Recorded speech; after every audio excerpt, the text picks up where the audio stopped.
Alors, pourquoi la guerre? Quelles sont les causes de la Première Guerre mondiale? Pour ça, il faut revenir un petit peu en arrière et essayer de se souvenir ce qu'on a vu en fin de quatrième. Souvenez-vous, en fin de quatrième, vous avez étudié la colonisation.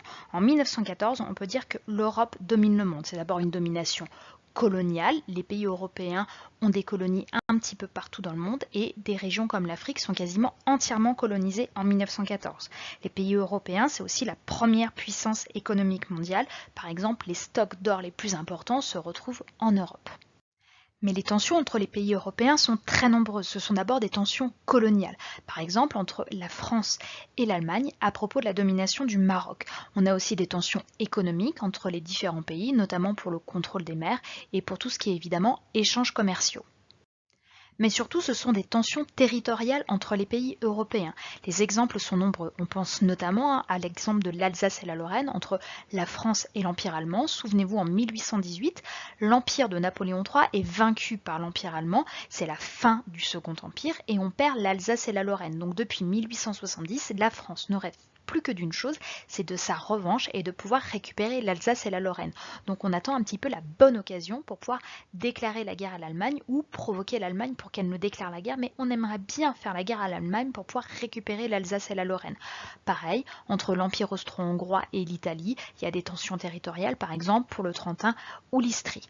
On a donc des tensions qui sont nombreuses entre les différents pays européens, et puis on a aussi des tensions nationalistes à l'intérieur des empires, notamment de l'Empire austro-hongrois ou de l'Empire russe, parce qu'on n'oublie pas qu'un empire, c'est en général multinational.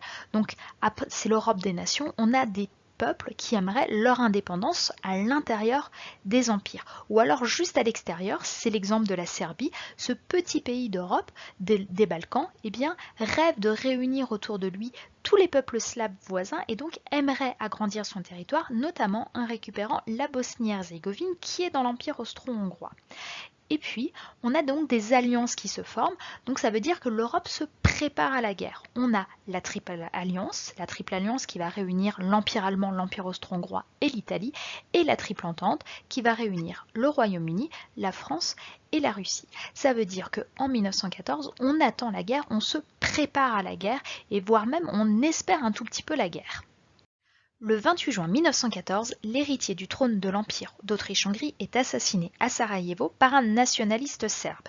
C'est, d'après l'expression consacrée, l'étincelle qui va mettre le feu à la poudrière européenne. Bref, l'empereur autrichien n'est pas absolument très triste de l'assassinat de son neveu, qui est l'héritier, il n'appréciait pas plus que ça, mais en fait c'est un prétexte pour l'Autriche-Hongrie, ça va lui permettre de régler son compte à la Serbie. Le 28 juillet 1914, l'Autriche-Hongrie déclare la guerre à la Serbie.